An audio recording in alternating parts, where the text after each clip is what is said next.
Hello guys, Assalamu alaikum. Welcome to our YouTube channel. Uh, Today our topic is why Germany is economically strong. Economically बहुत strong. तो Germany इतना strong क्यों है, इतना wealthy क्यों है, आज का हमारा टॉपिक है। आज मैं इसका के कुछ फैक्ट्स बताऊंगा। What is the economic power of Germany? Economic power of Germany 280 billion 2019 estimated $280 billion US dollars, all value unless less otherwise stated are in the US dollar. The economy of Germany is highly developed and social market economy. It has the largest national economy in Europe, the fourth largest by nominal GDP in the world, and the fifth by the GDP triple P. ठीक है, 280 billions की 2019 के estimated उनकी जो 280 billions की वो economy है। तो ठीक है, ये बताया जा रहा है क्योंकि उसकी डेवलप सोशल मार्केट की वजह से, हाईली डेवलप सोशल मार्केट की वजह से है। लार्ज नेशनल इकोनॉमी उसकी, जो यूरोप की जो सबसे स्ट्रॉन्गेस्ट इकोनॉमी है वो जर्मनी की है। ठीक है, और वो fourth nominal GDP in the world, दुनिया की जो फोर्थ नंबर पे सबसे ज़्यादा जो पावरफुल जीडीपी है, जो इकोनॉमी है वो इनकी है। तो उसकी कुछ वजह 2017 में देखें, car export worth, Germany exported car and car components worth 23.23 to 34.4 billion euros in 2017, the highest figure of any industry। आज तक कभी किसी इंडस्ट्री ने इतना ज़्यादा एक्सपोर्ट नहीं की प्रॉफिटेबल। 234.4 बिलियन यूरोस की उसने एक्सपोर्ट की है, कार और कार्स की और कार कंपोनेंट्स की। यूरोप में जो हाई लेवल कार्स, वैसे ही हाई एंड कार्स हैं, वो बहुत लेवल की बनती हैं यहाँ पे, जो जर्मनी में ख़ास तौर पे। जर्मनी सारा ये इसी चीज़ का, car components, car parts, car components for also Germany most important. देखा, मैंने आपसे कहा था important good in that year with product worth 114.6 billion Euros. जो इसके प्रोडक्ट्स थे वो तकरीबन, जो कार प्रोडक्ट्स थे, गाड़ियों के प्रोडक्ट थे, वो तकरीबन 114 अरब के थे, वो भी यूरोस। 114 अरब यूरोस के 0.6, ऊपर वाले मिलियन 6 निकाल भी दें तो, coming in to the country. ठीक है, जो इतने पैसे मुल्क में आ रहे थे, तो इकोनॉमी स्ट्रॉन्ग होगी, इसी से क्यों नहीं होगी। अच्छा, why did Germany become an economic power house? उसकी सेकंड रीज़न मैं आपको एक और देता हूँ कि इकोनॉमिक पावर हाउस की। The empire was founded toward the end of the 2 decades of rapid economic expansion, during which the German state surpassed France in steel production and railway building. By 1914, Germany was an industrial giant, second only to the US.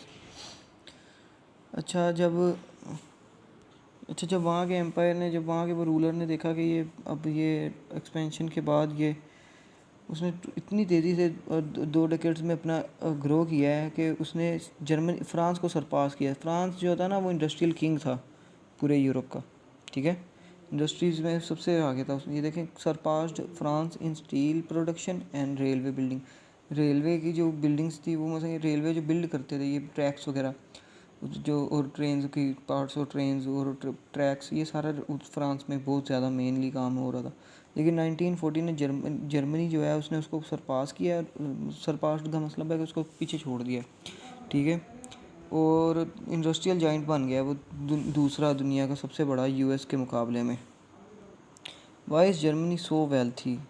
इतना, Germany is a founding member of the European Union and the Eurozone. In 2016, Germany reported the highest trade surplus in the world worth 310 billion, making it the biggest capital exporter globally. Germany is rich in timber, lignite, potash and salt. Germany ने जब Germany is founding member of European union का member है ये। ठीक है, eurozone में। तो 2016 में जर्मनी ने रिकॉर्ड लगाया जो हाईएस्ट ट्रेड के साथ इन द वर्ल्ड, पूरी दुनिया में 310 मिलियंस की डॉलर, 310 बिलियन डॉलर अभी तक किसी ने नहीं की। ठीक है, making it the highest capital exporter, उसको दुनिया का हाईएस्ट कैपिटल एक्सपोर्टर बना दिया। और उसके अलावा जर्मनी में टिम्बर, लिग्नाइट, पोटेशियम और साल्ट, ये बहुत ज़्यादा मकदार में है. It's really in highly range in Germany, so that's why Germany so wealthy. Who makes the economic decision in Germany? वहाँ के जो इकोनॉमिक डिसीजन है, थोड़ा सा जर्मनी के बारे में आपको मैं बता देता हूँ कि वो उसके अलावा, इकोनॉमी के अलावा भी तो कौन लेता है इकोनॉमिक डिसीजन जो है. ठीक है, टॉपिक तो हमारा इकोनॉमी के पे रिलेटेड ही है. ठीक है. The federal government role, there the three principal figure responsible for economic policy are the chancellor, the minister for economies and the minister of finance. जो चांसलर है, ठीक है, वो इकोनॉमी का मिनिस्टर है, और जो मिनिस्टर ऑफ फाइनेंस है, ये तीन बंदे हैं जो वहाँ पे सारी जो फेडरल गवर्नमेंट उनकी वहाँ पे तो वो लेता है इकोनॉमिक डिसीजन. ठीक है. जर्मनी पासपोर्ट, अच्छा जर्मनी का पासपोर्ट भी इसको ना हेल्प करता है इसको इकोनॉमी स्ट्रॉन्ग करने में.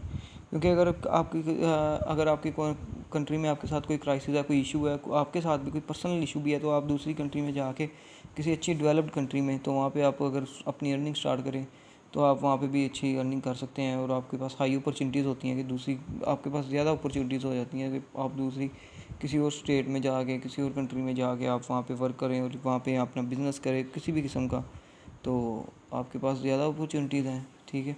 तो उसका जो पासपोर्ट है has been ranked in the second place in the list of the world most powerful passport. दुनिया का सबसे ज़्यादा पावरफुल पासपोर्ट है जर्मनी का. ठीक है. आई गेस फर्स्ट जापान का है. तो permitting its travellers to visit a total of 190 destinations. वो 190 डेस्टिनेशंस, वो 190 कंट्रीज़ में जा सकते हैं. ठीक है. तो without acquiring a visa in advance, और बड़ी बात ये है कि उनको वीज़ा भी एडवांस में नहीं चाहिए. ठीक है ना. तो वीज़ा भी एडवांस में नहीं. The recent report of the Henry passport index has revealed 190 countries में जा सकते हैं. ठीक है. बस दुनिया और बगैर वीज़े के. वीज़ा मतलब इस तरह के, अगर वो इनका ये सिस्टम है कि अगर आप वहाँ पे एयरपोर्ट पे जाके इसके लिए अप्लाई करेंगे तो आपको वहाँ पे उसी टाइम वीज़ा मिल जाता है. जर्मनी के लोगों को इतना पासपोर्ट जर्मनी का स्ट्रॉन्ग है. ठीक है. Germany main source of income, इसका जो मेन सोर्स है, Germany is dominated by manufacturing industries including automotive, chemicals, metals such as iron and steel, electrical equipment, coal, ships, machine tools, high precision equipment, optics. ठीक है. Pharmaceuticals, textile and plastic goods. ठीक है. ये उसकी कुछ main fact जो source of income के लिए मैन्युफैक्चरिंग. अच्छा, वो इंडस्ट्रीज़ मैन्युफैक्चरिंग बहुत ज़्यादा है वहाँ पे, वो करते हैं, वो अपनी अपनी इंडस्ट्रीज़ भी ग्रो कर रहे हैं, दूसरी इंडस्ट्रीज़ के लिए भी वो पार्ट्स वगैरह और आप जाके ग्रो करते हैं और में बनाते हैं. ऑटोमोटिव, ये जो सारी व्हीकल्स वगैरह आ गई. ठीक है. केमिकल्स काफ़ी हैं. मेटल है, मेटल तो बहुत हाई, और आयरन, स्टील. मेटल में ये जो मेटल की किस्में आयरन और स्टील ना, तो ये उसमें इलेक्ट्रिकल इक्विपमेंट वहाँ पे बहुत ज़्यादा है. ठीक है. वो जो बन रहे हैं इंडस्ट्रीज़ में, कोल, शिप्स बहुत ज़्यादा बन रही हैं, machine tools, high precision equipment, optical, pharmaceutical, textile and plastic goods, ये सारी चीज़ें वहाँ पे बन रही है. कार्स और ये प्लेन्स हैं, वो सारे यहाँ के मशहूर हैं. तो जर्मनी ये है वो पहली कंट्री जिसने सबसे पहले सबमरीन बनाया है. आपको ये भी बता दूँ. ठीक है. तो how did Germany become an economic power in Europe में ये सबसे ज़्यादा पावरफुल इकोनॉमिक पावर कैसे बना? After the extension development of the railway network during the 1840s, rapid economic growth and modernization sparked the process of industrialization. The largest economy in the Europe by 1900, Germany has established a primary position in several key sectors like the chemical industry and steel production. ठीक है. Steel production और chemical industry की वजह से ही वो वहाँ पे Europe में भी सबसे ज़्यादा ग्रो कर गया. ठीक है. वो सब यहाँ पे रेलवे नेटवर्क ड्यूरिंग 1840s में एक्सपेंशन डेवलपमेंट हो, ये रेलवे नेटवर्क की वहाँ पे 1840s में काम होता रहा. काफ़ी किया इसने वो दूसरी कंट्री के लिए. ठीक है. ये रेलवे की चीज़ें जैसे वो पटरी शटरी, ट्रैक व्रैक, रेलवे इंजन, ये सारी चीज़ें बनती रही. उसके बाद रैपिड इसकी इकोनॉमी में ग्रोथ है, इसी की वजह से रेलवे ट्रैक की वजह से मॉडर्नाइजेशन हुई है. ये फिर इंडस्ट्रियलाइजेशन की वो तरफ चले गया. तो the largest economy in the Europe है 1900 में वो इकोनॉमी यूरोप में सबसे ज़्यादा लार्जेस्ट इकॉनमी उसकी होगी थी। और उसने फिर ये कुछ सेवरल चीज़ों से इन कुछ चीज़ों में भी उसने केमिकल इंडस्ट्री और स्टील प्रोडक्शन में भी बाद में आया, ठीक है। कुछ प्राइमरी पोजीशन है। और अच्छा, Germany become an industrial giant, how did Germany become an industrial giant in the late 1800 question mark, ठीक है। They had the great conditions for building industries, lots of natural resources. उसके पास काफ़ी conditions थी कि वो बिल्ड करता है अपनी इंडस्ट्री को, ठीक है। उसके पास क्योंकि बहुत ज़्यादा नेचुरल रिसोर्सेज थे, lots of natural resources and a huge dedicated work force, और एक अच्छी काम करने वाली लेबर थी उसके पास, ह्यूज डेडिकेटेड वर्क फोर्स, वो जो काम करते थे, ठीक है। They also use scientific advances to help build industry. तो साइंटिफिकली वो काफ़ी टेक्नोलॉजिकली और ये साइंटिफिकली वो काफ़ी स्ट्रॉन्ग थे, तो वो उसकी भी वो मदद लेते थे एडवांसमेंट के लिए, अपनी बिल्डिंग इंडस्ट्री को बिल्ड करने के लिए एडवांस वो हो जाते थे। ये also gave the Germany military tons of money. तो जर्मनी की जो मिलिट्री है उसने हालांकि उसके ऊपर भी टन्स ऑफ मनी, वो बहुत ज़्यादा पैसे खर्च किए हैं, लेकिन फिर भी वो काफ़ी स्ट्रॉन्ग है। तो ये कुछ वजह थी, some reason that's why Germany so wealthy और सो इकोनॉमिकली स्ट्रॉन्ग। तो बस, अगर वीडियो अच्छी लगी हो तो लाइक करें, सब्सक्राइब करें, तो और बेल आइकन को लाजमी दबाएं।